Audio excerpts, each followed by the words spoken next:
Good morning and welcome to this episode of A Dialogue on Salt TV. My name is Prince Apollo. It is time to look at the big events of the week. I and the panel bring those events and put them into context and do analysis on those major events. A lot happened this week. We will be looking at the confrontation between police and the opposition groups, but we'll also be looking at the proposed merger involving Uganda Coffee Development Authority and looking at what could be at stake, especially after this intense pressure to have Uganda Coffee Development Authority go back to the mother ministry, the Ministry of Agriculture, Animal Industry and Fisheries. Well, the panel is ready to take you through those events. Dr. Gerard Werihe Wansara, a public policy researcher, is already in the studios.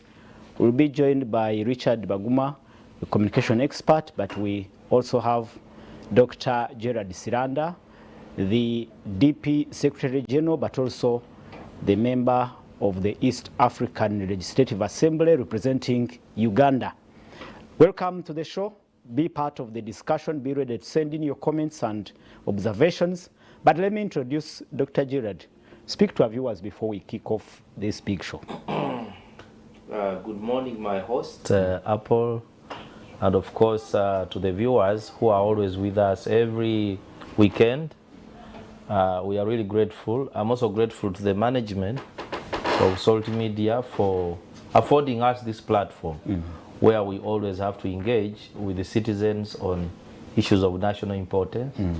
And of course, I cannot forget my people of the United Republic of Chirinya. I love you so much.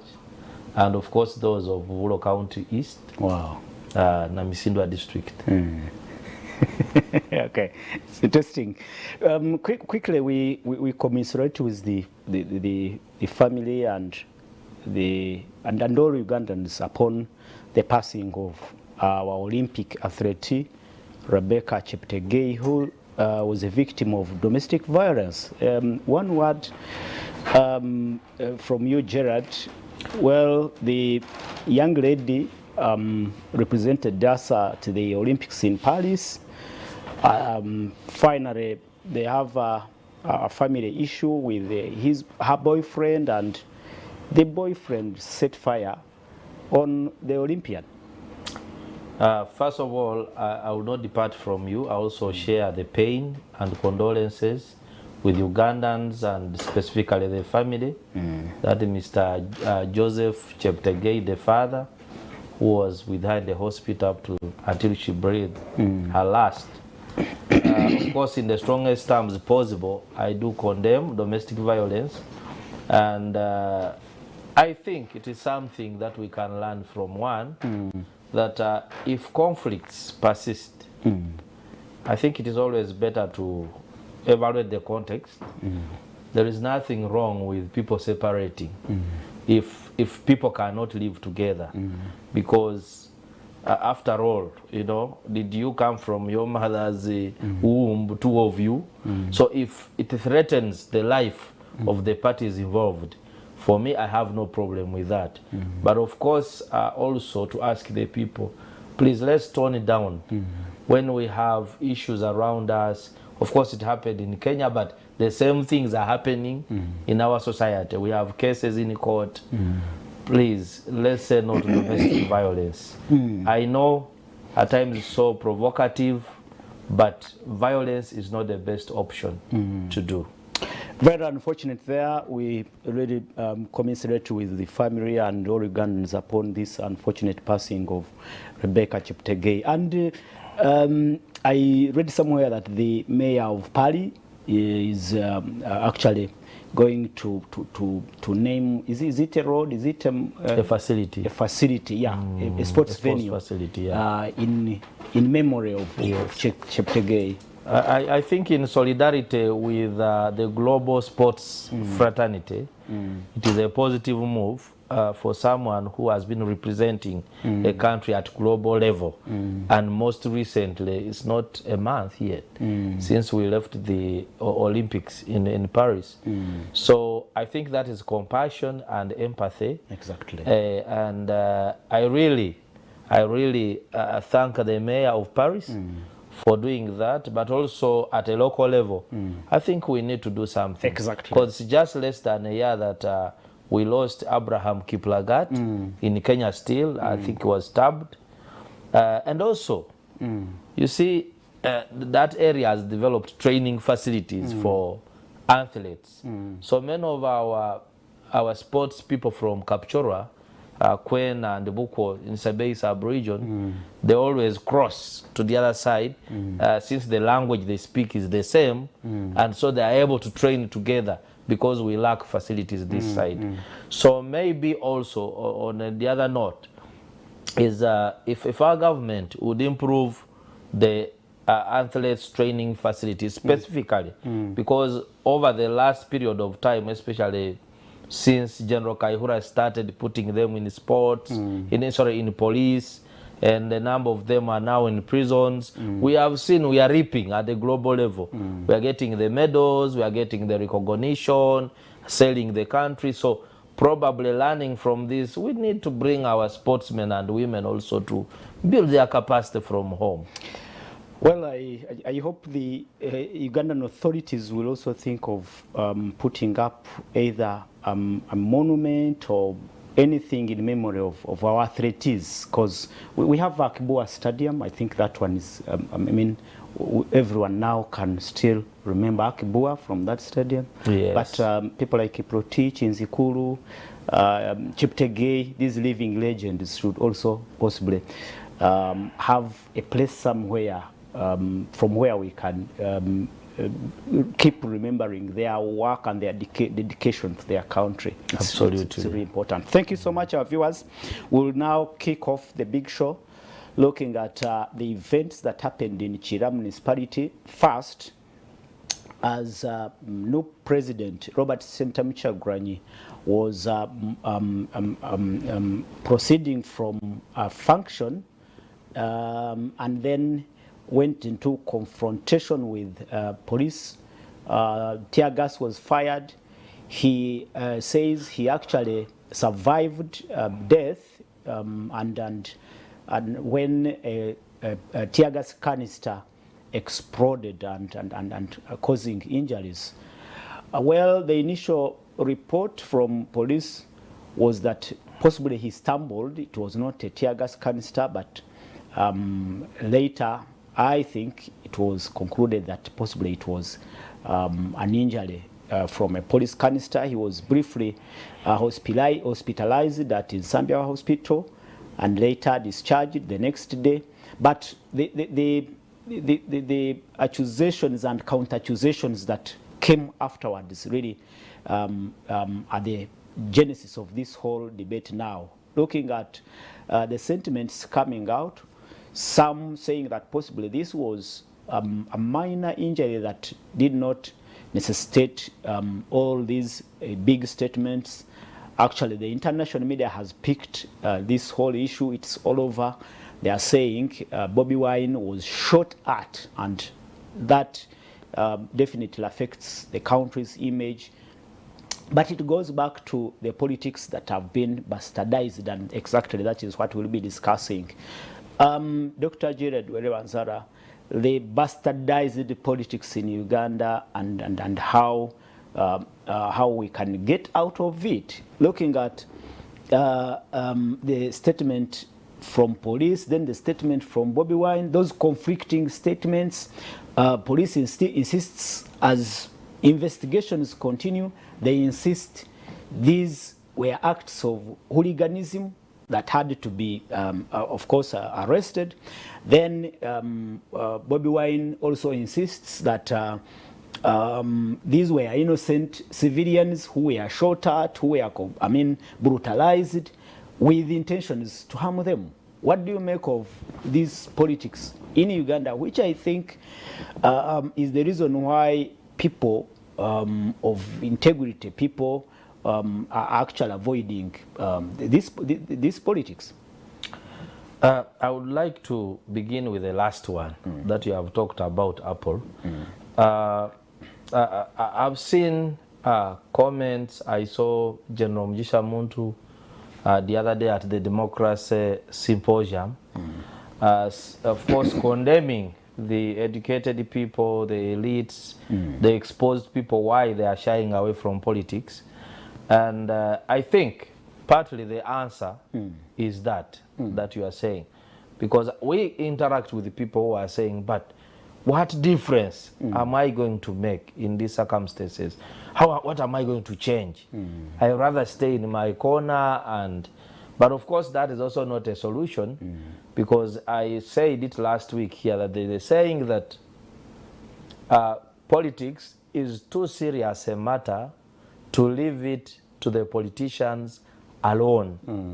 Reason being that the politicians allocate money, resources in the country. The politicians determine the priorities of a country. The politicians determine the security of the country. Basically, whether it's infrastructure, whether it is agriculture, or foreign affairs, you need to travel. There is no way you cannot do without politics. So it plays, and if you go to the Mandela definition of politics, it's the science and the art and science of management of society. So if it is about management of society and we are part of the society, then why should we pull out of it? True. I may be in academics like I am doing, or in a civil society, but at the end of the day, I want to be led well. Yeah. I want to be led well. Now, coming to the specifics of what happened in Ichira municipality, because that's my area, my constituency. The confrontation between police and a major opposition leader in Uganda is not new. You know that between 1990 to 2001, when President Museveni was still very, very popular in the country, particularly Buganda, he was very, very popular. You remember the people of Buganda rejected Dr. Paul Kawanga Semogerere in 1996, and he got almost always 28% of the votes from northern Uganda. The rest voted President Museveni.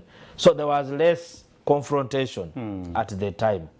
Now, as Dr. Kizza Besigye emerges to try to break the walls and challenge the president, we saw in 2001 politics becoming more a little toxic, particularly Rukunjiri, where Dr. Kizza Besigye came from. We remember the death of the other man, Baronda, and others, the shootings. And I remember later on towards 2006, there were confrontations in places like Kachira, in Jinja, and other places in the country. And then incarceration of the political opponents. You remember Dr. Kizza Besigye was nominated in 2006 when he was in Luzira, a prisoner. So also ourselves as youth leaders at the time, we would organize protests peacefully and we would be escorted. There was no problem about it, either to take a petition to Parliament. It was moving on well. So time comes, especially during 2011, and then later the Arab Spring of 2011. 2011, that's when the young people and others started protests as a mode of removing governments from power. And one of the biggest tests to the government, to the administration of President Yoweri Museveni, was the walk to work protests of 2011. And they overstretched the police force, the security forces. I think at the time, security were not prepared for this kind of uprising. So now, if you look subsequent years, the space has been narrowing more, that our security does not underestimate even a protest of 3 people like the Naked Girls who were moving last week. Was it this week? The nude protest. Yes, the nude protest. They have to handle them, so they show the rest that, if you come, we shall also show you like this. Now, looking at the incidents that happened in my constituency, I am aware that the function was a Thanksgiving, but as you know, the Thanksgiving ceremonies we are now seeing been politicized. Are political. And therefore, Council Musisi, who is a regular in the media, organized a Thanksgiving and invited his party president. Naturally, I know they want to take that constituency in the next elections, and he's a probable candidate. Yeah, he is. So, knowing that Bobi Wine's strength is within the area, Buganda, Kampala Metropolitan, so the security was on alert. Of course, it is a constitutional right of Bobi Wine to walk, because if people, just like the way the supporters of President Museveni see him and they run after him, the same thing happens with Bobi Wine. And so it's exactly that happened, that people started following him. And the end result, of course, if police feels that there is going to be breach of peace, they can take some action. I have no doubt about that. However, I was disturbed by the people who were kicked, you know, beaten with heavy sticks, kicked in the jaws. I mean, where is the anger? You are over 50 police officers. You have arrested 3 people. They are not fighting back. You kick them in front of the cameras. And the next day, when the world is saying there is human rights violations here in Uganda, you say we are being witch-hunted by foreigners who want to destabilize Uganda, you know? Okay, even if you wanted to beat, I don't support the beating, but even if you wanted to do, why do you have to do it there? In camera. In camera. And then the next day, you'll say, these are foreigners who want to overthrow the government, they are supporting protesters. You have 50, you have subdued 3 people. Arrest them, take them to a detention facility, interrogate them. So for me, the torture part of it is what really perturbed me, because that's someone's son, that's someone's daughter. Now coming to the the ping pong between the police spokesperson, yes, on behalf of Uganda Police, Chituma Rusoke and Bobi Wine's team. I think, you see, citizen journalism has become very, very strong tool for promoting transparency. There is nothing you'll do in the era of technology and it doesn't go noticed. First of all, I want to believe that. I want to say the police hurried to release the first statement because the first statement tried to expressly imply that Bobi Wine, I think, stumbled on something and it brushed him. But eventually, when they saw him admitted, they saw the nature of the wound, and then the videos that were recorded, the statement started changing. For me, this embarrasses the police of our country, which I would want to see carrying a good name. I don't doubt the professionalism in our police. We have people who are really doing a great job, but the hurry with which they release this information and then the controversies makes them appear like they are doing politics on the side of the ruling government. And yet, in the future, in case the Honorable Siranda became a leader of this country with the DP, the same police is expected to police him and his administration and the citizens of Uganda. So I would like to request the police that probably in the future they should handle. But you said it. This is not the first time we are seeing these violent confrontations. Even during Kizza Besigye's time as the opposition leader, there were violent, confrontations As we've seen, actually, Kizza Besigye was hospitalized in Nairobi. Remember when he was sprayed with pepper spray directly in the eyes, and he had to be airlifted to Nairobi for treatment. And I ask, or you can ask, can't we learn from these past events and possibly make our politics work in a way that does not spoil our country's image, and also follow some of the, guarantee a future where some of the principles of democracy are respected? Unfortunately, when I was giving the chronology of events and how the space has been narrowing, you see that at the time the president was very popular, the police was more accommodative, and other security forces. As we have come towards the evening of President Museveni's reign, I call it the evening because we cannot oppose biology. He has been here for almost 40 years, and of course, naturally, you are facing a new generation. Like now, our country, 90% of the people are below 50 years. So at the end of the day, they will not believe in the history. I know we try to emphasize in the 70s this and that, but the new challenges they are facing are totally different. And I know the government, the sitting government, understands that the opposition towards it has been narrowing. Okay. And given this context of protests in Kenya and other areas, I can assure you that it's going to be more narrowed further. It's not going to change. Thank you. Looks like you look at a complex situation. It's becoming more and more complex. Yeah, because when you get stuck in the mud, if the mud is too thick, it has rained, you have ever driven a car in the mud, the more you try to accelerate, the more it digs deeper. That's where our politics now is. Exactly. Absolutely. Thank you. Dr. Gerard Were-Wansara, a public policy researcher, but let me introduce to you. It's a privilege that we have in the studio Dr. Gerard Silanda. And Silanda is the DP Secretary General, but also the Member of Parliament in the East African Legislative Assembly representing Uganda. I'm privileged to have you, Doctor. Speak to our viewers quickly. Very appreciative. I want to appreciate you, Apollo, and my brother that has been here, and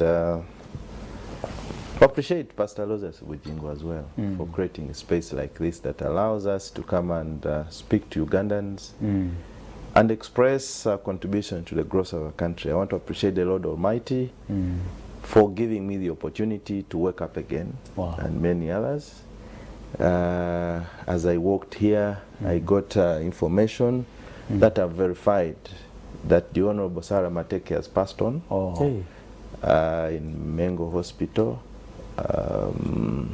We want to stand with our family, the people of Kisoro, Mzee Mateke, Philemon. Sarah has been my personal friend, and the government of Uganda for the loss. Sarah Mateke has been minister, and then the woman MP for Kisoro. So Sarah is going to be with the Lord Almighty. So for us that continues to speak, we must appreciate and give glory to the honor to the Lord. I want to appreciate all the men and women of God that preach the gospel, that speak to our people. Pastor Lozas Bujingo and the team, my own Pastor Mary and Adonia Kimera and Kampala Worship Center, where I minister in the other side. I thought it is important to say that. And thank you so much. Condolences to the family of Honorable Sarah Mateke and the President, Ugandans at large, the people of Kisoro. May her soul rest.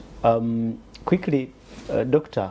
Silanda, let's talk about the politics in Uganda. We are looking at it from the side of politics having been bastardized in a way that now even the elite, the people who are educated, are trying now to avoid participating in the politics. Luckily, you are in. You must know what is happening, and you have been in this for some time. And good enough, you come from the Democratic Party, one of the political groups that emphasize truth and justice and not this confrontational politics. What do you see? And we are relating to what happened this week, the confrontations between police and NUP supporters and leaders, and the sentiments now, people thinking that possibly this was uncalled for, while others say that this was purely politics and comedy, and you wonder what will be the future of Uganda's democracy. Apollo, allow me to say something on the East African Competition Act under the East African Competition Authority. Quickly. You've seen what is happening in Uganda under this China something. This is a risk to our nation. It is against the East African Competition Act. And I think the traders here, I would love, we are bringing the East African Parliament here in Uganda on the 20th to 11th. 20th October, 11th November.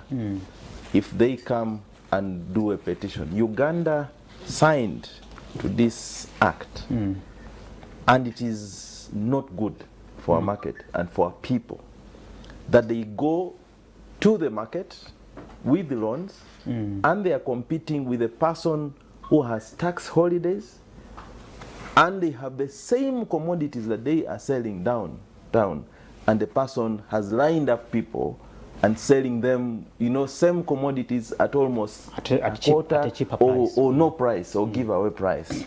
I do not know if the Uganda Bureau of Standards has actually verified what is being sold to this market, the quality, or if this same thing can still be accessed at the market in China.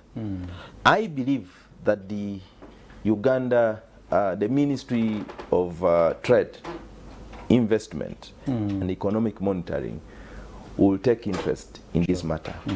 I am standing with the traders, I am standing with the Ugandans, and I believe that if I came here as a Secretary General of the party that believes in rule of law and fairness, and we don't have a stand and a comment on that, that's important. It is going to be a problem, and all our people that pay our taxes here will be out of market. Sure. So I believe that we have the Competition Act that allows for fairness and everybody to be in the market. True. We cannot allow such a thing in the nation. We will see stampede, and that's a sign that shows you either people are just hoodwinked or interested in what they think.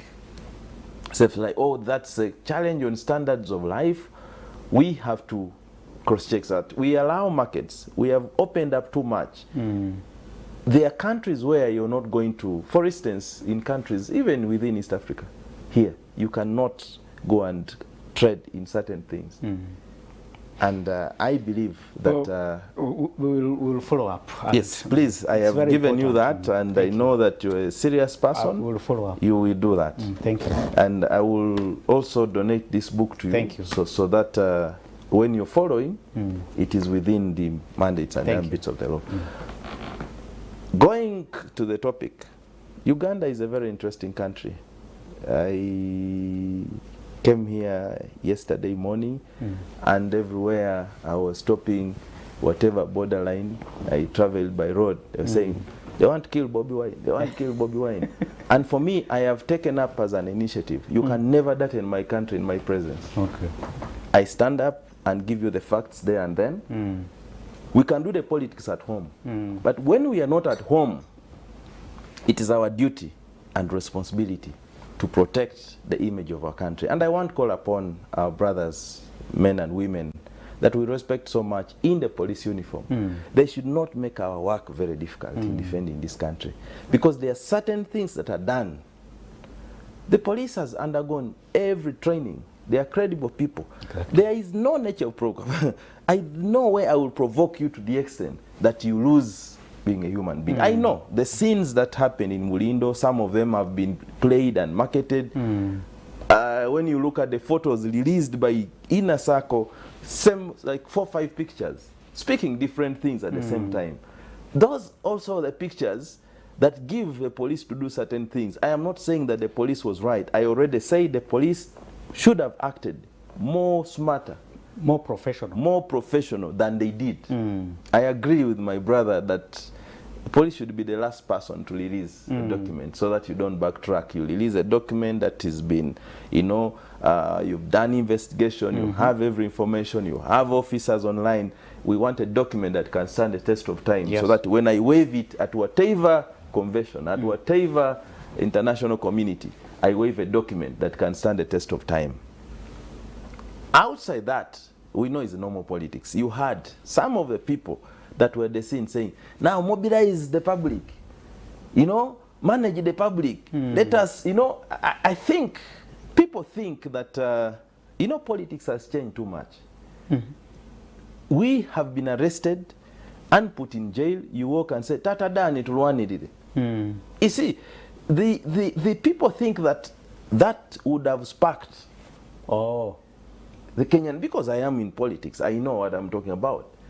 A lot of these initiatives, the moment the police should not be played into placing the trigger. Police should be the last person to also understand that certain things we do are triggering what we want to see. People thought, you see, all the way, you can choose whatever hospital to go to, but you know from Bulindo, the calculation is in Zambia, you know where you will have got and how you will have mobilized the masses and how they will have lined up and, you know, on the road. It will be much difficult for the police to deal with such circumstances passing through the central business district rather than managing the other event that was. Dr. Sidanda, are you saying it was a well choreographed plan? We also use that. Wait a minute. Do you have information that it was possibly a well choreographed plan to destabilize government? That's not what I'm saying. But I'm saying that every opportunity that arises, we calculate very fast on what can we pick out of it. As politicians. Every opportunity that arises, we calculate very fast on what. So it was like a trigger. So I am only saying that Bobby Wine did not oblige.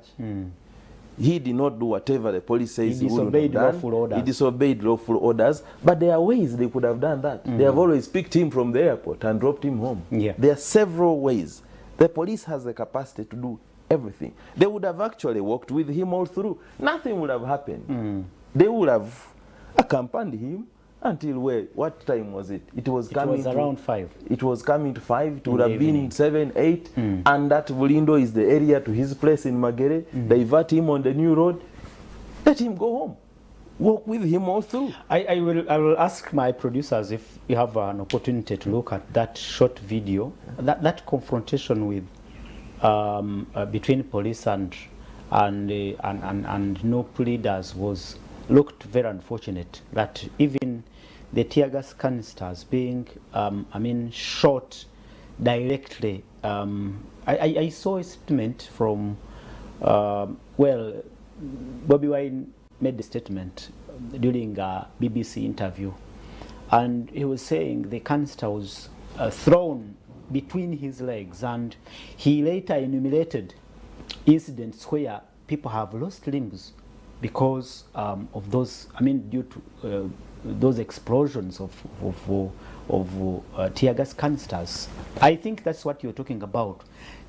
Being professional and acting in a professional manner, and how they respond to such incidents, though they are provocative in a way. That's what I'm saying. We have seen more provocative scenes than that. More, where people are confrontational, they are even fighting. They even carried the tear gas canister and throw back. These were not, and these were manageable crowds. There were few people. True. They were manageable. It was not like a rally. If you manage him to go to Masaka, he comes back. This was manageable, and I think they could have called for reinforcement. They were in Bulindo. There is a division in Kira. They would have called for reinforcement within that. So they would have managed that. I think for me, there was a rush. in throwing tear gas, which has given advantage to tint the nation.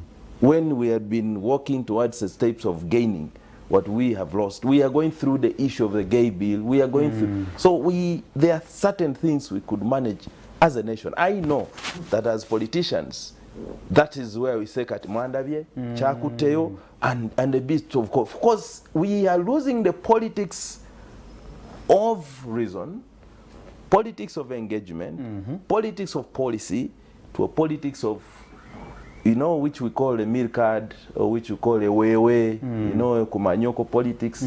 That is playing at a center stage.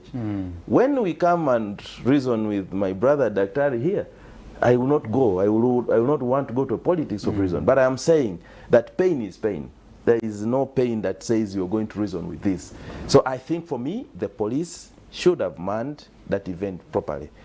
At the end of the day, it is important that we also, as police, we should foresee what will happen. Who is Bobby Wine? Who are the people that are following? If he comes up just on the road that they killed Bobby Wine, you know, what would have happened to this city? Yeah, true. Would have been a problem. Chaos. Chaotic. Managing of that and losing of lives. And of course, we know that the state machinery I know here would not allow that, and eventually would go into, you know, live ammunitions, the gunners, the armory will come out, and that more blood would have been shed. But of course, I know that some people within Bobby Wine's team did also not play well. Because you can see that they themselves have released like 4 or 5 pictures. Yeah, but Doctor, communicating. You talked about it. You said you as politicians, you exploit every opportunity that comes that's up where I'm coming that from. would give you political capital. That's where I'm coming from. If that is what you want, then choose it through and then release what you want, which you think you could trigger. You don't give an opportunity to people to debate whether this is a tear gas or, and you saw what the person who was with him said. They have shot him. He will speak after. He was with him. And if that's the line they wanted to trail, then you would have focused on the same line. But when you give an opportunity to people to review and rethink, then is a problem. I have also heard the debates now around the hospital on whether that was a real picture or the old one, and now what is coming. So even when we get problems, people will now even doubt whether it is real or it is not real. We have put ourselves in a situation that is very funny. Exactly. Isn't that dangerous? It is dangerous on two sides. To people that reason like those that unreason is a problem. To the other side that don't even ask, you saw a Mary, you saw those that have an issue of always debating, they pass the message, You know how many people they carry a day? Over 10 or 20, that's the message that goes. So we need to be very careful in terms of the hatred alone that is within us, in politics, in our community, and is like tear gas. I think that is part of the video. You see, the explosion is immediately after he steps out of the car. You see, under the vehicle, in between his legs as he steps out. I think that is somehow that would have been worse, possibly worse than what we saw, the wound we saw in on his leg in the pictures that came afterwards. And you see, if you look at that picture, there is nothing in front. They would have ordered them to drive the cars ahead. They would have towed the cars. You know, actually they used to tow. They would have towed, like they did to Zake. Because Bobby Wine in his statement says the roof at the top of the car was open, of the vehicle was open. Then they first sprayed pepper inside the car. Then later, that's when they got out. When they got out, then a tear gas canister was thrown immediately. In between his legs. We are not sure about that, but we saw from the clip. So you see, what do you expect from such an incident? I think it tells of how possibly this incident would have been managed better. You can conclude on that before we... So I think for me, we all agree that whatever level of being provoked, whatever level, I think for me they were better way of managing. You can even withdraw if those are not senior officers, we reinforce, because it's different if you're very far, but Chira and Bulindo is a few miles and the police will be there. They had all the capacity to do a lot of things. I'm not saying that we should provoke the police because they're human beings and all those, but this is a scenario that had happened. Bobby Wine lives in Chira, in Chira division, you know. They should have made all possible mechanisms to deliver him to his home. And without causing all those, because they have given us a lot of time to do debate. And I am also asking, is it intentional? We are now losing serious debate on rationalization, on coffee, on this is, we are losing debate. And every time there is a serious matter in the country, certain things like that happen to divert us. And I believe for me also, we should be very careful so that we don't play in the hands of the set script that has been set for us to continue doing this engagement and doing the discussion the more. Thank you. And for the first time, I have seen even people I don't expect now debating whether this was a bullet, whether that was not a bullet. Or several people now is not. So we are now losing. People are saying, they want political capital. They are calculating next election and all those. But for me, I think the main thing is that if the police had not acted the way they did, definitely will not be discussing. Thank you so much. Dr. Gerald Siranda is the DP Secretary General, Democratic Party Secretary General, but also the Member of Parliament representing Uganda at the East African Legislative Assembly in Arusha, Tanzania. You can be part of this discussion. Please send in your comments and observations on the matter at hand. We are looking at the bastardized politics in Uganda and possibly if there is still a way out. How can we do this? And let me read one or two messages here. He says, okay, he appreciates the show, but continue sending in those comments. We'll be reading them later. Doctor, you talked about a complex situation we find ourselves in, where you have the government, which is, I don't want to use the word insecure, which fears anything. They cannot tolerate even a congregation of 3 or 4, 5 people. Those were our words. And on the other side, you have politicians like Dr. Siranda said, who will do everything to milk every ounce of political capital from every situation. What do we do then? Yeah, I agree with my brother Gerald that in politics you try to capture every situation you get. And of course, if you play in my hands, I will definitely use it. Okay? But if we are caught in this situation, I don't want to believe that Uganda has reached a situation where we cannot redeem ourselves. I use the example of a car in a mud, that even when the car, you have accelerated and it's stuck in the mud, you can bring the hose and you dig. Okay, you can bring people together, invite people who are around to help you push this car out of the mud. And for me, this brings me to the issue of as a country, what do we want? Both those in government and those in the opposition. This is the question we need to begin asking ourselves. Of course, it has been in the middle of us. You saw iPod trying to promote the national dialogue. At first, the hope was very high, and over 80% of Ugandans were supporting, if you recall the Afrobarometer statistics. But lately, you saw that many Ugandans have lost hope in dialogue. Why? Because we, the political actors, seem to say what we want 100% for ourselves. There is a system they call proportional representation, which we promote as DP. Yeah, I think if I recall, it's DP, GEMA, that we're trying to promote that. That why do we continue with this winner take it all politics?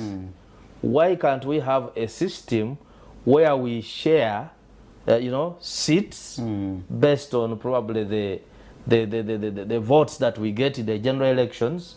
That probably if Bobby Wine got 37%, then let the 37% of the seats go to the NUP.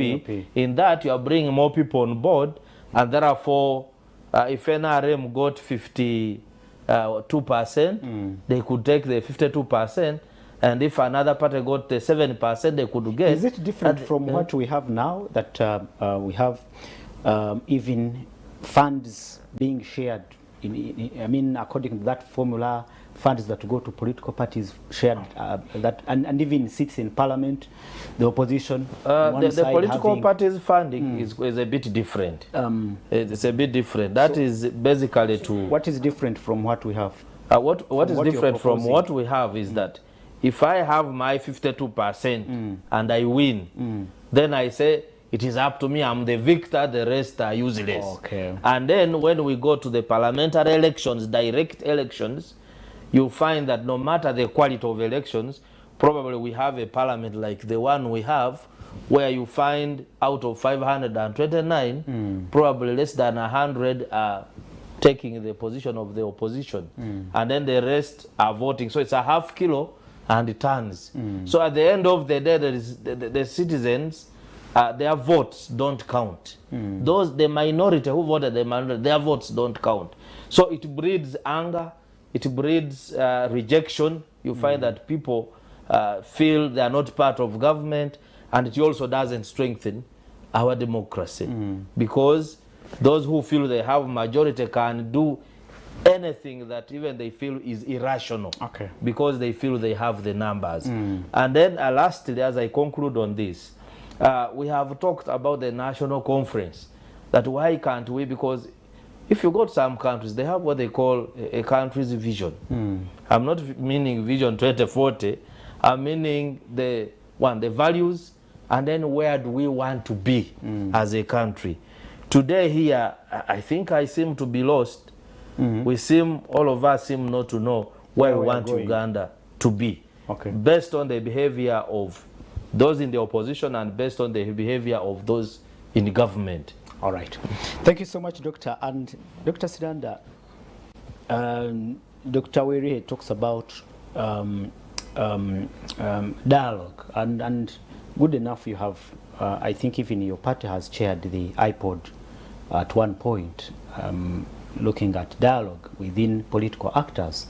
How far has this gone to chew these political challenges that we are speaking about today? Can we say we have failed on dialogue, or there's another way we can go or get out of this politics that has been bastardized? You see, we have allowed extremism, radicalism, and regime fundamentalists take charge.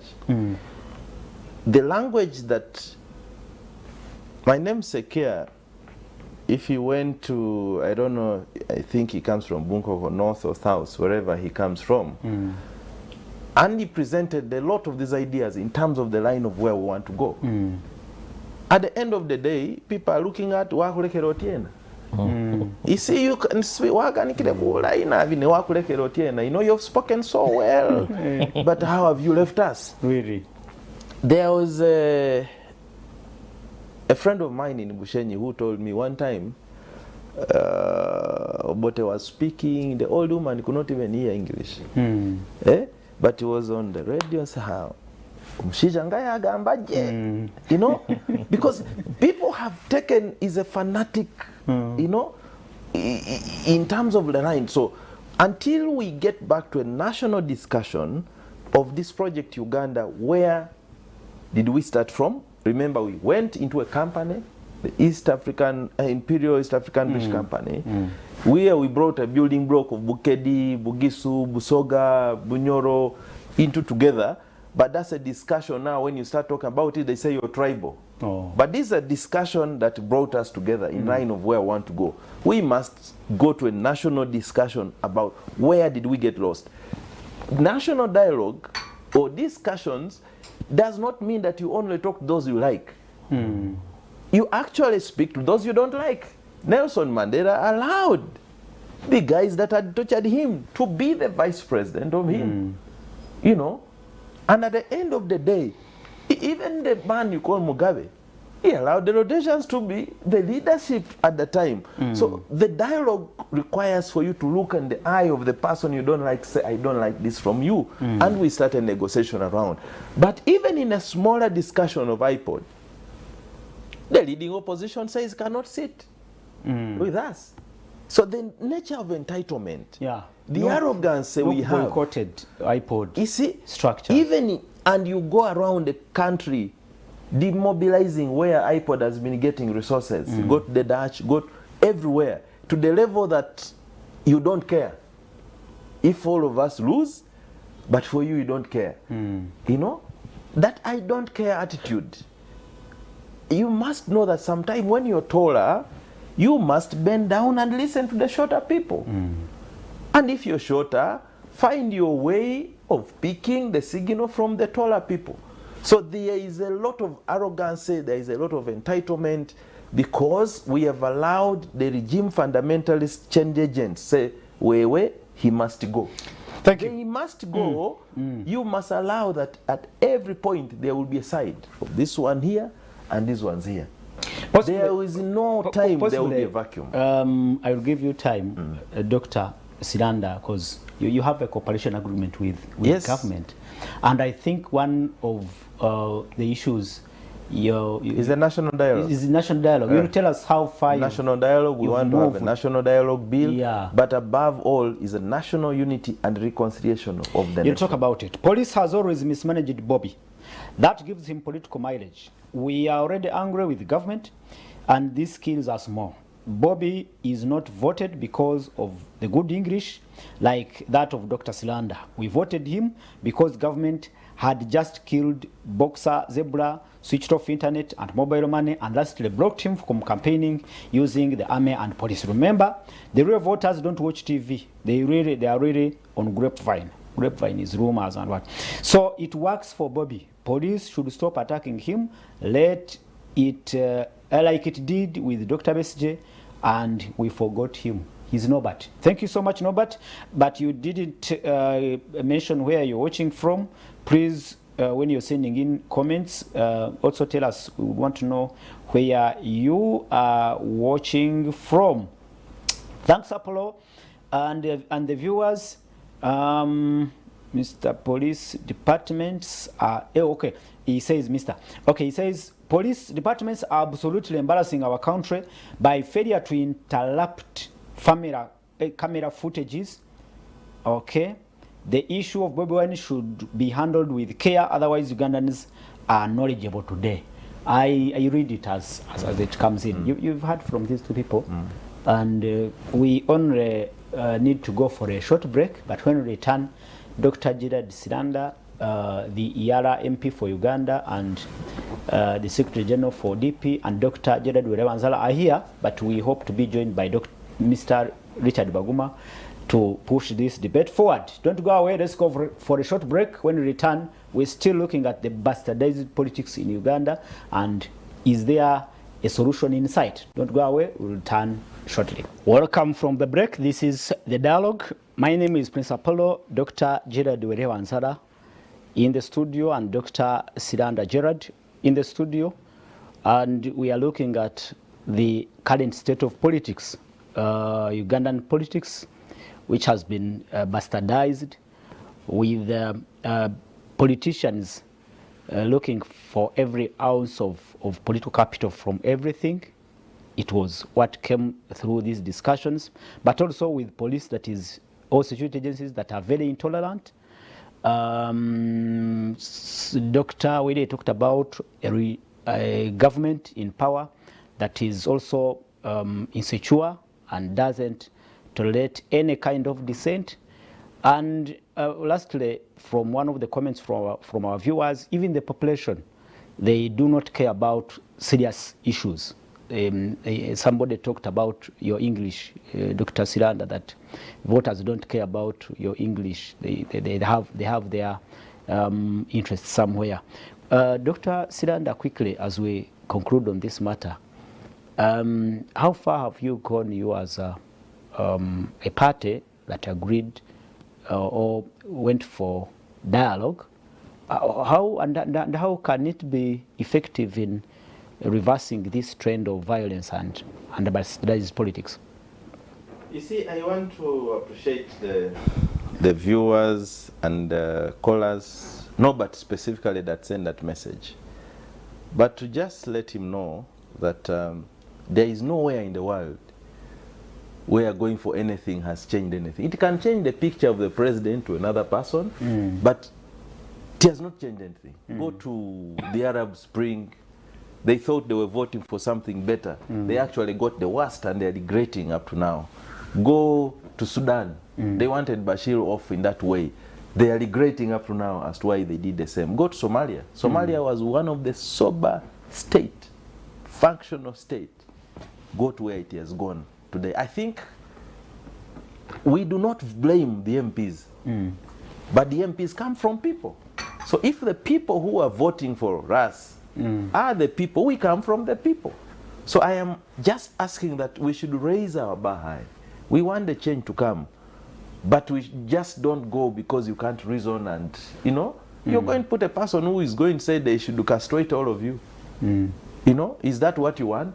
And those that have succeeded, you look at Madagascar, Reverend Manana could not even sustain a term of office, turmoil. Even Ukraine is going through the trouble they are going through now is because of a certain decision on how they decided to pick a person and put him in the office.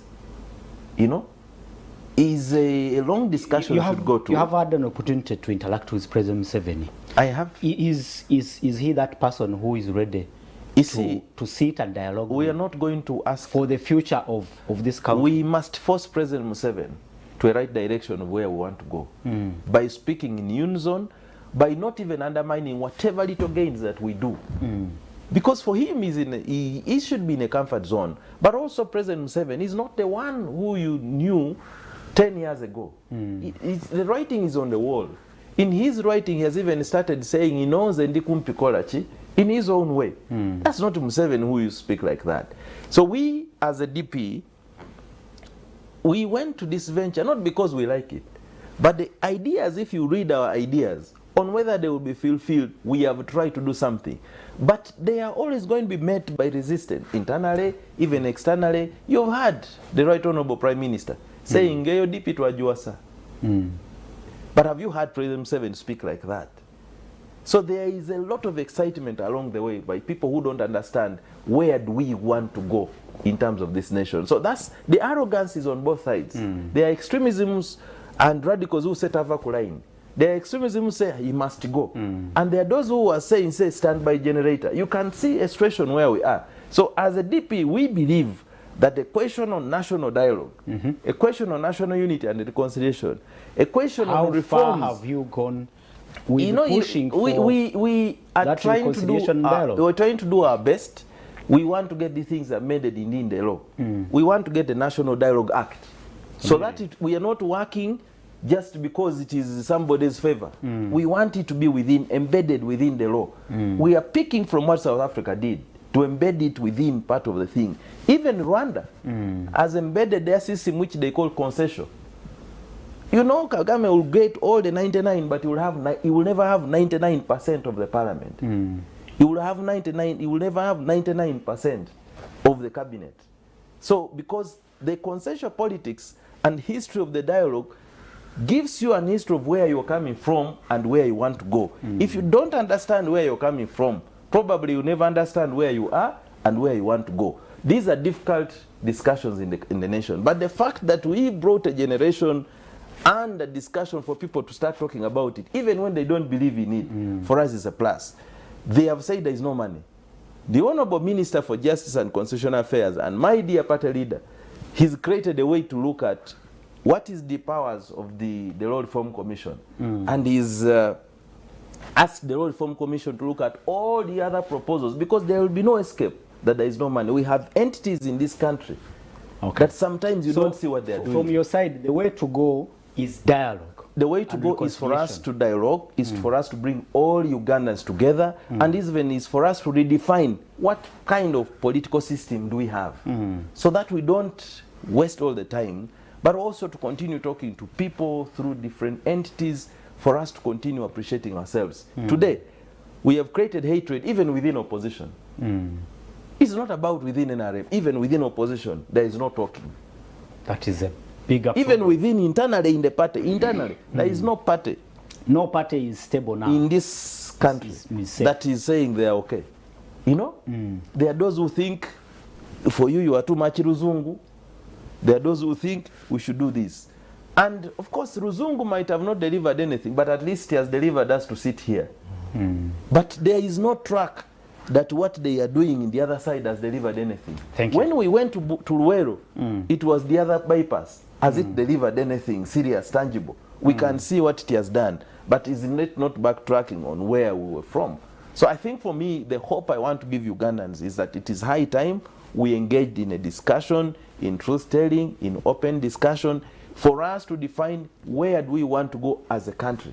Thank you. Every contribution that brings us together in discussing, even in smaller tables of where one before we generate as a bigger table, is important. We are in a multi-party dispensation where the vehicle we drive is painted on DP, UPC, NRM, PPP, but the gear we engage is for a single gear.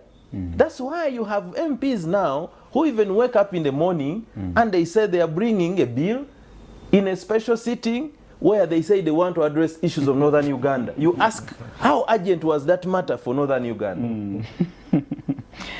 Thank you so much, and we must conclude on this, but quickly from you, Dr. Jared Weruwanzala.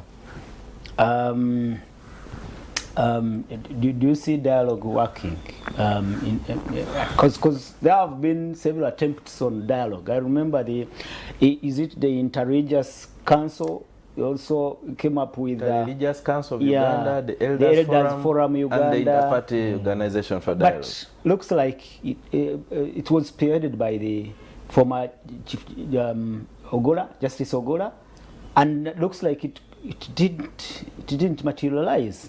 Do you still believe that dialogue is where to go? Of course, I was worried recently when I saw the Afrobarometer report showing that Ugandans' trust in dialogue has gone down. For me, it was more worrying.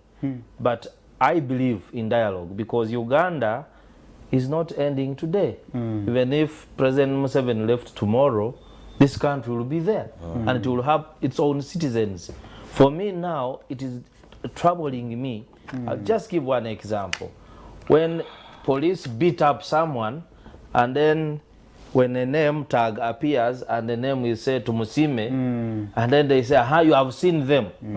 You see, that is dangerous for a country. It doesn't matter who is doing that, but if we can have dialogue, genuine dialogue, bring together all actors, then there is some pressure that we can release as a country.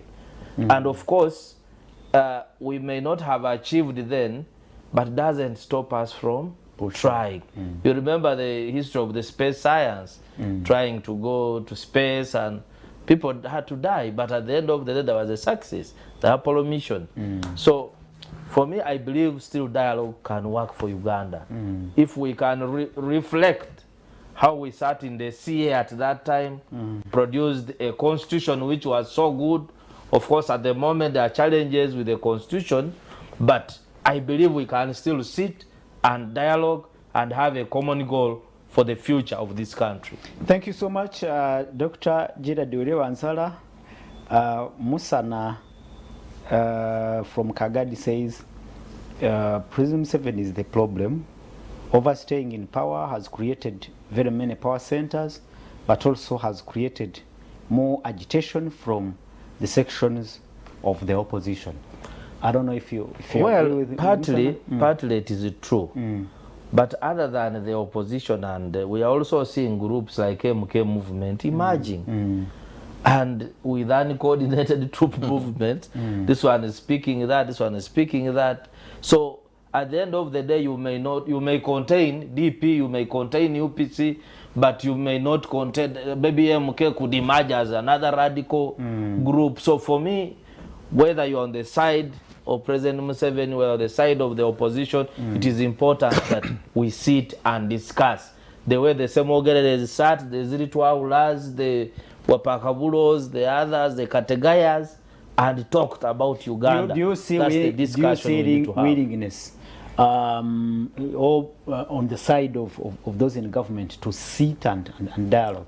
There are a number of characters within government. One, there are those who understand the prevailing context, the challenges the country is in, but they fear. When they come online, they edit what they are talking, and therefore their contribution becomes minimal because they fear to bring out the ideas. Then we have those who are very comfortable every time they look at President Museveni seated with his cup of coffee addressing the country.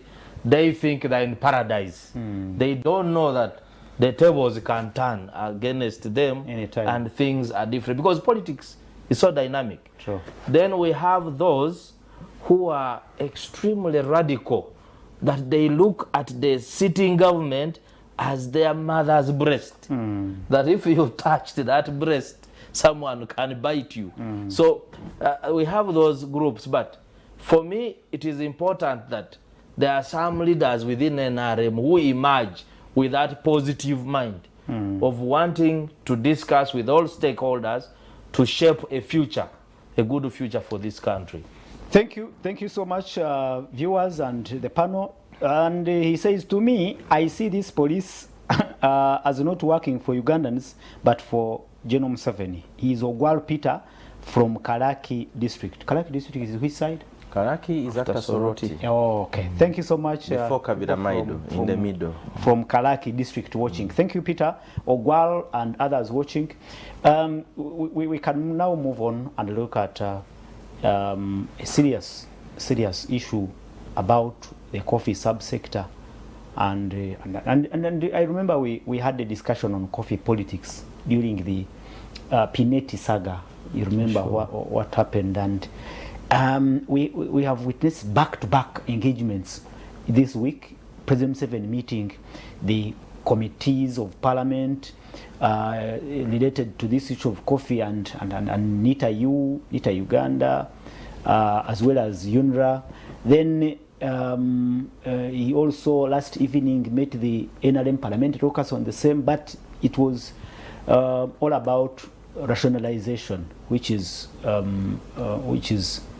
looking at how they can save some money in government agencies and improve efficiency. But specifically on coffee, Dr. Gerard Werihe Wanzala, this time it has been resolved that a transitional period of 3 years should be given to UCDA, Uganda Coffee Development Authority, as they build capacity in the Ministry of Agriculture to handle the coffee subsector. But the views that have been coming up, the arguments have been on how the Ministry of Agriculture can manage this sensitive industry, because I call it sensitive because of its position as #1 foreign income earner, export for Uganda, coffee, and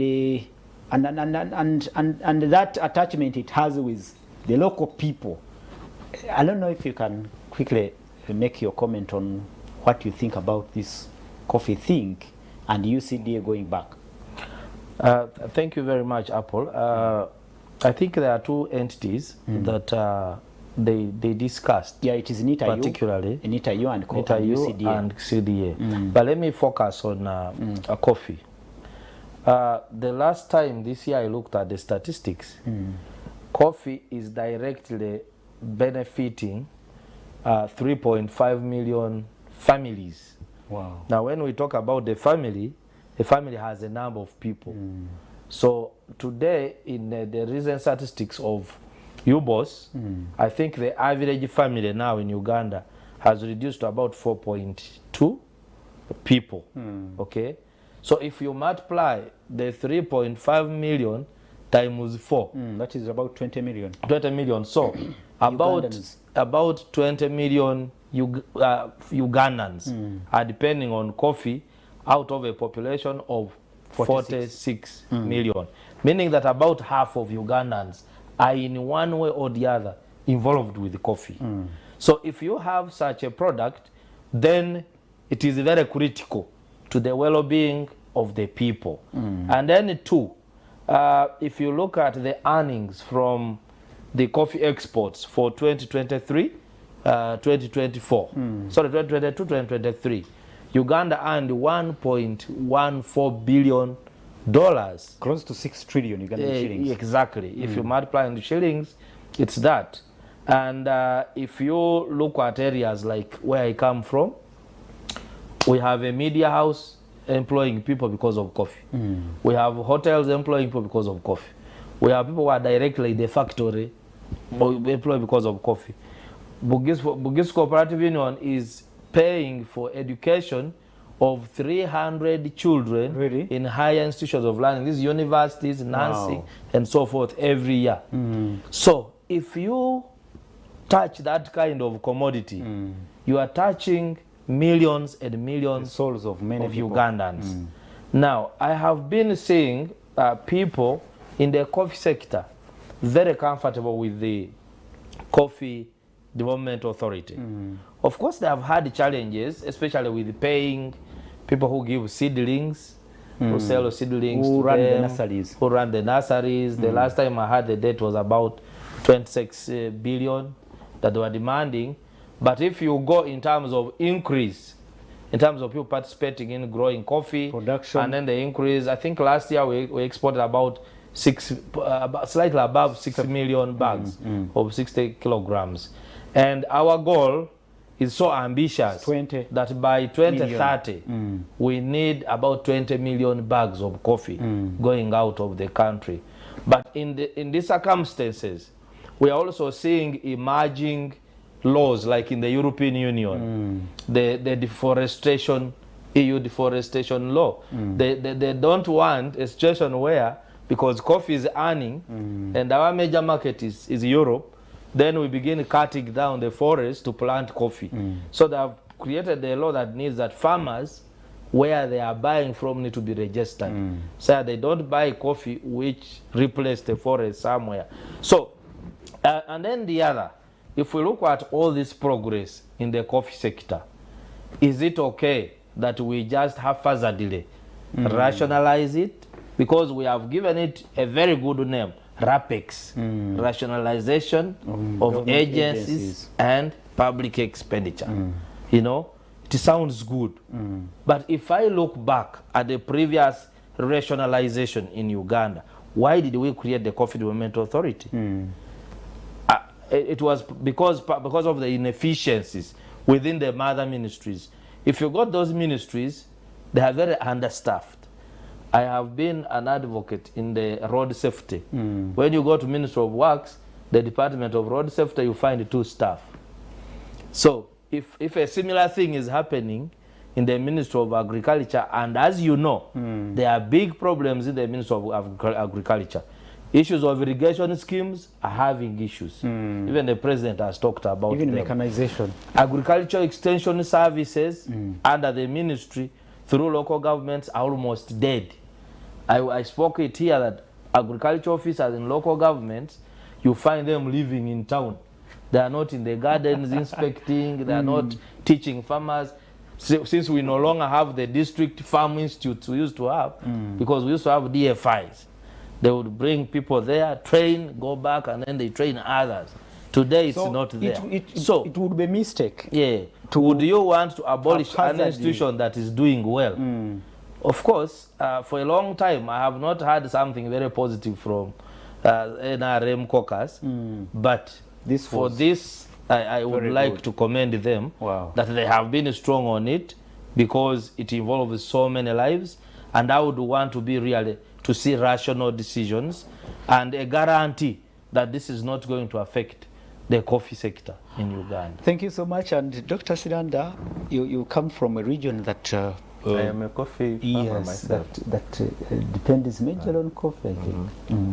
And here, the debate is on coffee authority going back to the Ministry of Agriculture.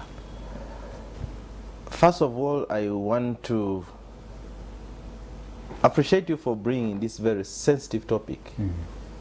Today, he's given you the figures, but I want to give you those that are directly into this line. Over 15 million Ugandans.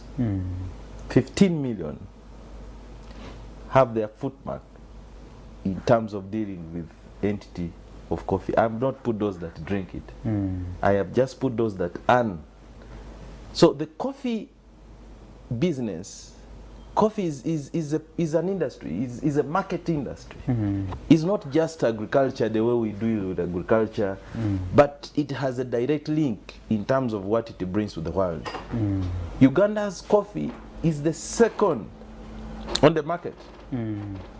It is Uganda ranks number 2 in Africa and among the top 10 in the whole world. In the whole world, in terms of coffee producers, and the real coffee that has not gone into issues of mixing in with genetically modified and a bit of those.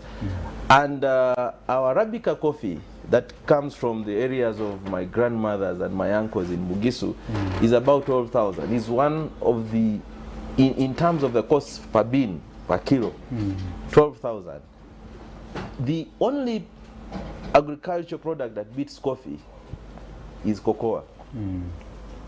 But how many people are growing cocoa in Uganda, and how many areas are growing cocoa?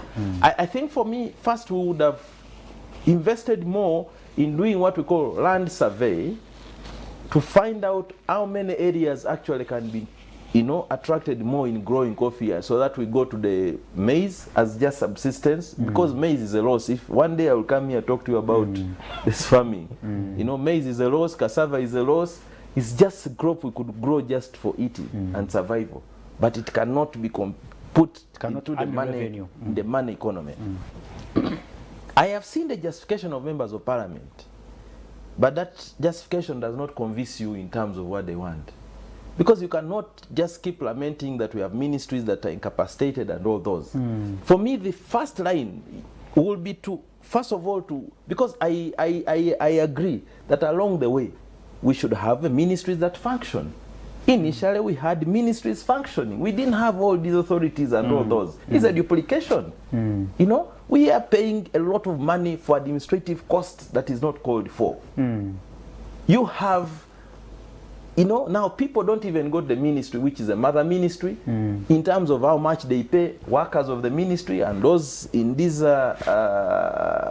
authorities or entities and agencies. And the agencies is not called for. We must have a plan, say here we build the capacity and employ those people who are in the authority can come to the ministry and be integrated within the ministry formally, so that we produce genuine, so that you go to, like Brazil, it has a Brazil coffee development, but within the ministry itself. This is the leading producer of coffee. We can do borrowing. What are the other countries that are selling coffee? I know that the world market says you must have an entity that certifies. Yeah, that is certified. And that accredits. That is we accredited. Can just accredit these same people within the ministry and have a department. Departments have commissioners, have the directors. We can, because this is going to be for the ministry as long as we live.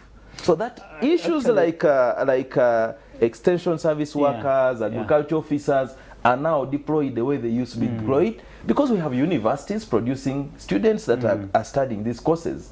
We have, instead of closing the Karasa and only focus, you continue opening up the more.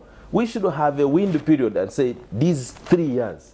We use it to let these entities stay, but then as we build the capacities of these ministries, because we have ministries that are mother ministries that should be controlling. We cannot pride in ourselves for saying ministries don't have capacity. then why are they existing? Exactly. We should focus more on building the capacity of these ministries.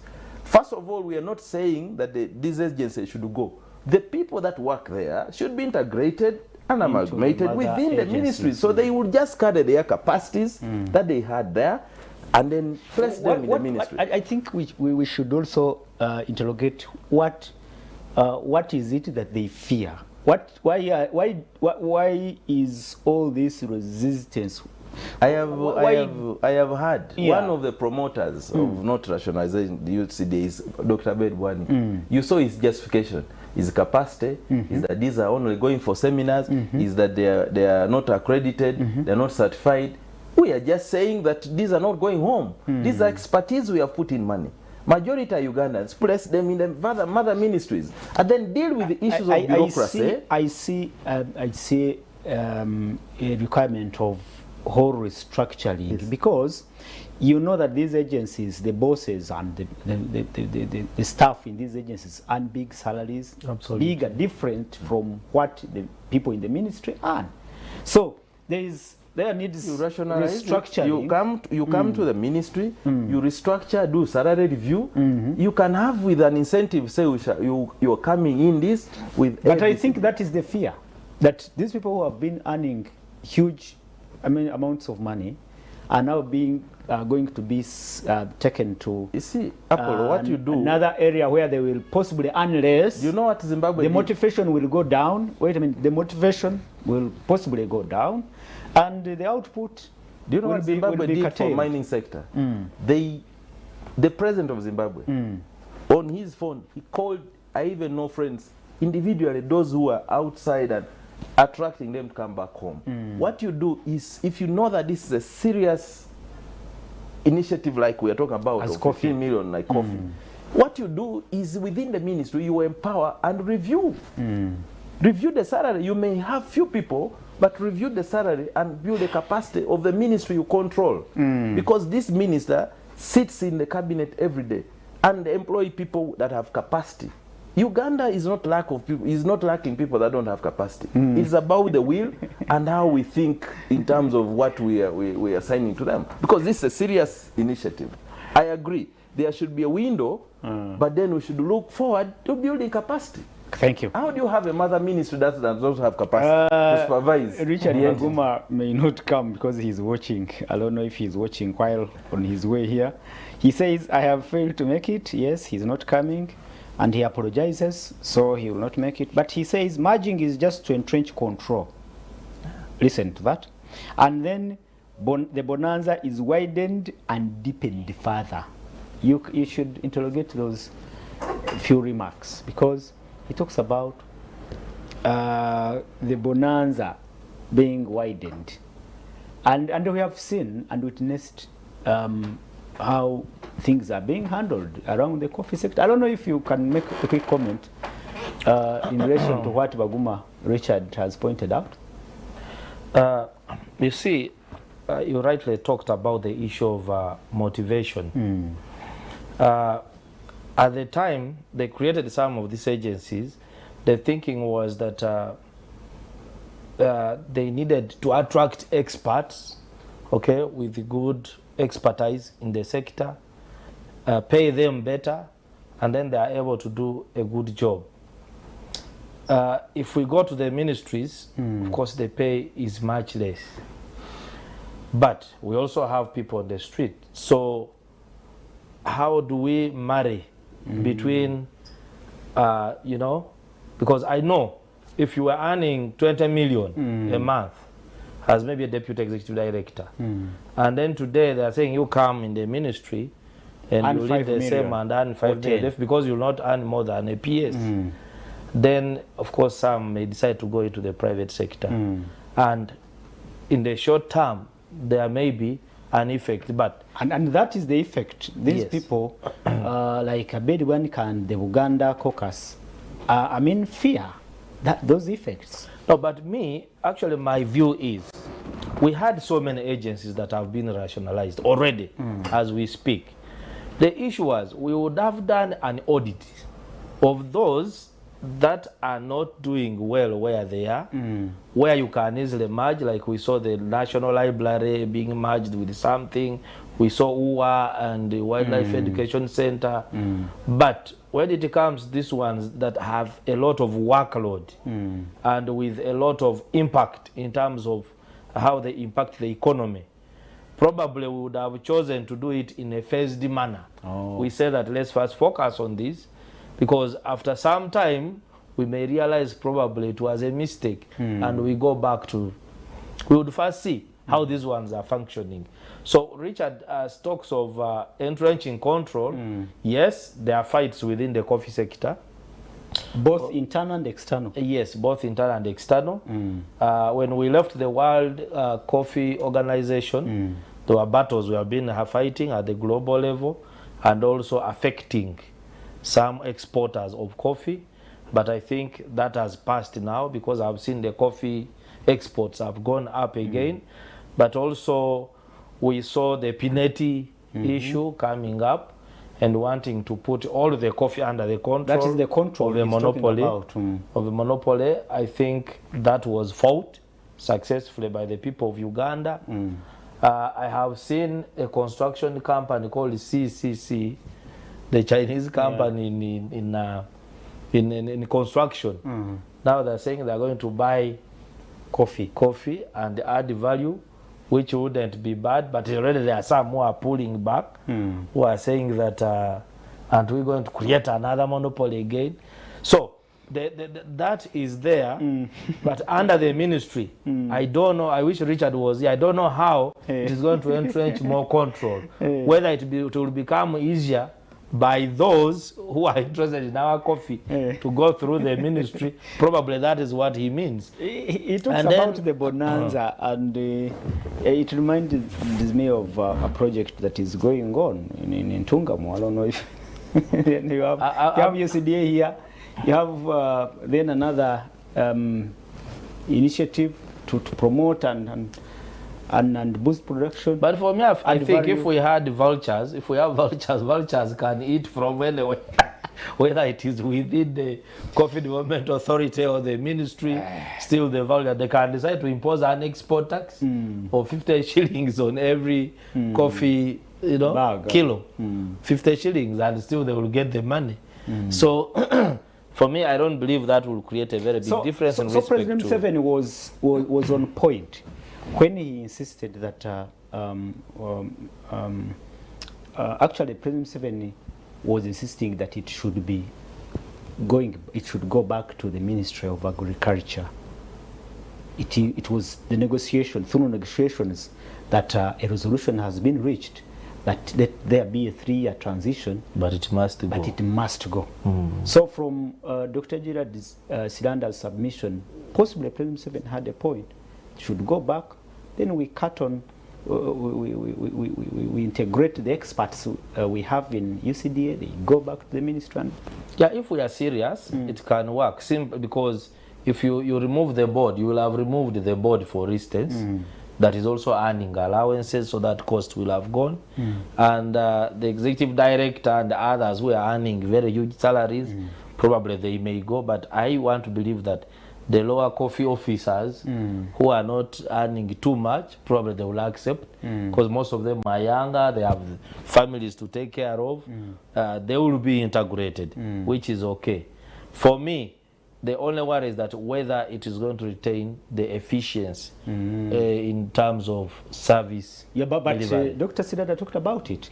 If we have a ministry that is underperforming, then why should we retain it? Because we are having so many challenges in the ministries. We are having so many challenges. If it is efficiency, let's build capacity and efficiency everywhere. Because if you look at agriculture has so many things. They are looking at irrigation, they are looking at digital, smart agriculture, they are looking at things with the cocoa, they are looking at, by the way, the cocoa development, something which was being funded by the World Bank to promote co-growing, has already gone back to the ministry. They have to supervise the extension workers, the extension services at local government to see where they are performing. They have the NAROS, National Research Institute. They have NAGRIC, National Animal Genetic Resource Centers, and others. So you find that there are so many entities. They have, they will be stretched. Exactly. Then they also monitor these federations in the private sector and so forth. So they get overstretched, and you know that the line of command is the PS. And the PS and then commissioners. Right now they are phasing out the directors in the ministries and to leave commissioners. I don't know why, but they are saying there was a duplication, what the director is doing and what the commissioner is doing. So if we really go by, while we are understaffing the ministries and we are introducing a lot of work in the ministries, and it may affect service delivery. And also, they are telling us we are going to save 1 trillion per year. After rationalizing. It will only make sense if we rationalize across the board. Across the board, you know, not only agencies. Okay. You see, viewers, let me tell viewers to send in their comments and observations. We are talking about the coffee subsector, the coffee industry, and whether this transition period of 3 years will actually give the Ministry of Agriculture the efficiency and the capabilities to handle a sensitive sector like coffee. Because now it has been resolved. I think it's a done deal. It will go. If after 3 years, it may go back. You see, Apollo, I'm coming from the history of what had worked better. Uganda had worked better in the area of agriculture like any other thing. True. That's the template we want to go back to. These ministries... But we can work more better. Why don't we build the capacity of our ministries? Why can Rwanda build the capacity of the ministries and we cannot? Okay. A country that borrows experts from Uganda. Why? These ministries are sleeping because there are many agencies that are doing their job. So they cannot, because even if I don't do anything on coffee, there is an authority which will do it. Even if I don't do anything on whatever, there is another entity which will do it. So that's why we have gone moving from, you look at Operation Wealth Creation, from Bonaba Gagawale, Youth Capital Venture Fund. Now, we just keep changing the names, but the same thing. So if we know that this is a ministry and they have woken up and this is on their ladder, it's a computer. You have several things, the screen. You see here, you tap here, you tap here. If the systems are functional, you have a reporter from the village, the extension service from the village level. We used to have that. Remember, we had PIDA, people working on the roads, and they were much better than what you see today. So I think for me is we must appreciate that if that's a line we have chosen to go, then all of us must go in for it and have quality people with systems that are functional and reduce the number, because we have been paying money to these people. Come and pay people in the ministry. Okay, it's a message here comes in, and okay, Cheyune, Professor Cheyune Senyonjo is watching, and thank you so much, Professor. RDC Nabiratuk in Kalamoja, and he says, number one, I'm glad to watch my long-time colleague Omuyigi Sasiranda articulating facts about DP government relationship. I hasten to add that he ought to keep explaining to clear the wrong impression in public domain, that he should continue. Don't tire. National dialogue, who hates dialogue unless he hates peace? But the concern is national dialogue on whose terms? I think that's very important. Think about it. And whose modulation? Who is going to moderate that dialogue? On what target expectations? Do we have requisite national consensus on how to respect its outcomes? Okay, now here comes the coffee debate. He says, I support any policy that will protect the ordinary farmer, increase production, and protect coffee proceeds from rootocrats. Rootocrats, from root. Thank you so much, Cheyune. Dr. Gerard, respond to this issue of he again on the coffee debate talks about rootocrats, the thuggery, you called them, Baguma called them what? Bonanza. Bonanza. It's more like a bonanza. But of course, you say where there is money, where there is like in the coffee industry, the vultures will come. So do we have capacity to want it in the end be eaten up by the vultures you talk about? Because corruption seems like we have lost a battle on corruption here. Yeah, one thing that I know about Uganda is that when we mean business, we can change something. But there are a lot of jokers. That is also the problem. That where there are serious things, where we are not expected to joke, someone comes up with a joke. That is the trouble that we have. I want to believe that if the intentions are genuine and we are serious about it, because definitely if they are negative, the Ugandans will fight them. Yeah, because Richard talked about control, that it could be about control, but control to benefit who? Because China talks about if it benefits the local farmers, because they are the people who put in their sweat and blood in coffee. I have heard allegations that some people within the agencies are working with foreign people with foreign entities. Every time government wants to add value, they fight. And therefore, it could be another motivation that if it goes to the ministry, then the president's wish to add value will be achieved. But let me tell you something.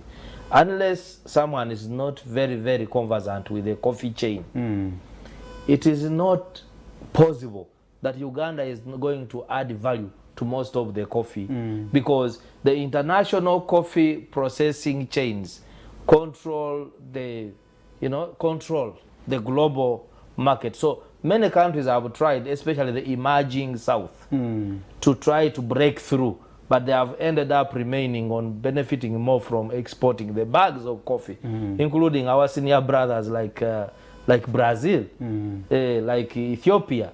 They have tried. So they have also tried to promote so that what they process probably is consumed within the local industry. That's why the idea, the local market. That's why the idea is that let's promote coffee what? Drinking. But also it depends on the size of the population. If an Ethiopia of 100 million people, for them they can promote drink coffee drinking, and maybe 15, 20 million are able to drink, that's quite good local market. Now ours is very small. So for me, I think as the president struggles to try to add value, one, I support him and let him do what he's doing, but he should also not suffocate the interests of other players like the BCU that is making coffee, already processing, humanitarian, but the market. If we are giving incentives, we should give to key players or even dialogue with them to bring them together so that we can produce something big. If it comes to supporting production, that one I support, and of course it is achievable. If we decide that we need the 20 million bags, it is transformation, it can change this economy. So are you convinced, before we conclude, are you convinced that the 3-year transition period possibly will help the Ministry of Agriculture and the government at large to integrate the expertise that has been in UCDA, of course to minimize the losses, if any, if the risk, to minimize the risk? Actually, the reason why in the beginning I commended the NRM caucus this time round is that when they met the president, the committee chairpersons, they did not just say, yes, let's do it now. They presented their case. They presented their case. The president understood and they agreed on having a transitional period. For me, that was very important. Then we can test what the Honorable Gerard Siranda is saying to see how we are putting the building blocks together to see how the ministry is adapting. Thank you, Dr. Gerard Siranda. The fears from the communities who are deep in the coffee industry, like the Buganda caucus, the Buganda Kingdom, and the Busoga, like you say, Bugisu, who have that strong attachment to coffee, I think it is justifiable. But do you think this transition period will help aggregate and bring all those interests together? I think for me the main fear is around the issues of corruption, the brokers, the Batembei, that have also been in Uganda Coffee Development Authority. You know how expensive it has been to even just buy coffee, you know, in terms of how they are the tendering processes and all those. For me is, I think, to cure, we must build the trust that we have people, we have ministries, they are mother ministries, they can do this job. Because Uganda, I am riding on the past history that we have proved that we can have serious people in the ministries and they have done this job. BCU actually built, what they are doing today is to renovate what they had built before. You know, we've had the Bukedi cooperative die in this process. But the cooperative died, cooperatives died, which actually helped that's why the ministry should go back, this thing to the ministries, and then they work with the cooperatives that are already there. We don't need an authority there. Our cooperatives alone, the BCU, the Buganda, Masaka growers, and all those, if we go back to the entity, that original entities, they actually can help support and step in the gap that these entities are having. So for me, the question is, let's be serious, monitor this for this period, identify right people, find the mechanism to review the structure in the ministries, and then get those people that with the supervision of the vision bearer. You cannot have two people that different visions. All of us must be riding in the same direction of where we want to go. We can borrow ideas of our neighbors that are doing well. What have they done? Thank you. Titus Wesonga. I think I want to appreciate my senior Chenyonjo. We've not met for long, but I know we walk along journeys. The national dialogue processes, we first agree on the framework. Okay. We're not going to have a template that this has worked in South Africa, so it should be here. It is worked here. Even Rwanda has a mini Bumwe, ministry of Bumwe now. You know, it's not a template. We agree on a framework. But I want Ugandans to know that you're not going to the dialogue, know that there is no leadership. No, there will be a leader. Oh, so the question is, he was asking about who will moderate there will be leadership. There will be agreed but on then the framework, in the formulation the of dialogue that processes framework can agree on how do we want to agree, on how do we want benchmark. And the problem is not even in the processes. The problem is always in enforcing. Oh. The outcome always is the problem. How do we enforce? How do we make sure that it becomes a reality? Uganda has eminent people. We can agree as a nation that this is how we want to. But when you're moving, like I said, you're coming to the dialogue, not to the person you like. Dialoguing is even to talk to a person you don't like. But the time for the cooperation agreement is running out. No, there is the Ugandan dialogue is not benchmarked on the DP cooperation. This is a cooperation of two political parties. When we get something out of it, well and good. But the dialoguing issues have been there. DP is a believer of dialogue all through. That's why you got Ben Kiwanuka going to work with Amin. He didn't like Amin. You got Semo Gerere working with President Museveni. He didn't like President Museveni. But the Uganda is bigger. I want Ugandans to appreciate that Uganda is like a bridge. The bridge is constructed from two sides. You can come all the way from Nabiratuk, and the moment you land in Jinja and the bridge is broken, you sleep there for ages. We do not want the nation to break. Thank you. Titus Wesonga says he's watching, but he says His Excellency Museveni said the problem of we Ugandans is lack of vision. I don't know exactly what his comment relates to, but thank you so much, Titus. I believe we here in the studio have vision. Unfortunately, we only have 2 minutes to close the show. Your parting shot, Dr.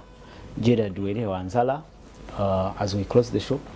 Yeah, I believe that the challenges in Uganda will have to be solved through talking. If we take the other path, we're going to land into another cycle of violence, because they say wogobanga musajja munno when you are chasing someone olekanga mu embirezi nakola ki zikuza at least you should retain some energy, some strength to bring you back. So we need to sit together and talk. And he introduced something good, that they want to anchor the dialogue within the law. For me, that will be very important. Okay. Probably it can even have transitional clauses that can save this country. Thank you. Dr. Sidanda, your closing remarks? I want to appreciate the Lord Almighty for giving us the opportunity to be engaging now when other people are dropping dead. We would have also, the time we were paying tributes to the late Honorable Minister Sarah Mateke, would have done that for Rebecca Cheptegei as well, a very formidable Ugandan who have read that the family was actually depending on her for survival, who just passed on. And I want to agree and pray that, let's pray for people. If you don't agree with the person, you quit, you separate. You don't have a right to take away somebody's life that God is granted. Good. I want to appreciate all the men and women of God that continue interceding and praying for the nation. Pastor Aloysius Bujingo, thank you for the good job. My own Pastor Maria and Donia, thank you for the good job. The entire family of Kampala Worship Center. The Democrats out there, we are up for registration. It's going on. The coming month, we are starting voting from the village level, as we also continue processing. We shall have a formal position as a party for this question of coffee, because we believe it's a very central. Did I hear that you are also going to vie for presidency of Uganda through Norbert Mao? The Democratic Party is a registered political party. We shall go to a national delegate conference. In government competing against is a minister with the entity. You know how Norbert who appointed him minister. You know how Norbert Mao became a minister. He's not a minister like any other minister. He's a minister who has a free will to say what he says, the way he says it. Ask another minister to speak like him. We have an arrangement, and the arrangement of Norbert Mao appointing as a minister, he was Norbert Mao minister, but president general of the Democratic Party. So he will first relinquish the position of the minister to run for president. And remember that this corporation runs for this particular period of parliament. Oh. It's not permanent. Okay. Thank you so much. We are going to the National Delegate Conference. The National Delegate Conference of DP does three things. It elects the leaders, changes the leaders, policy, but finally it is the primaries for the party leader. Okay. Thank you so much, our viewers. Let's continue watching from this side, and we'll come again next Saturday in another edition of The Dialogue. Thank you so much, Dr. Sidanda, and our regards to the IALA representatives there. They're coming here on the 20th. Okay. Thank you so much, Dr. Jared Werewanzala, and our viewers, thank you so much. The production team, thank you. Until next weekend, God bless you, and God bless Uganda.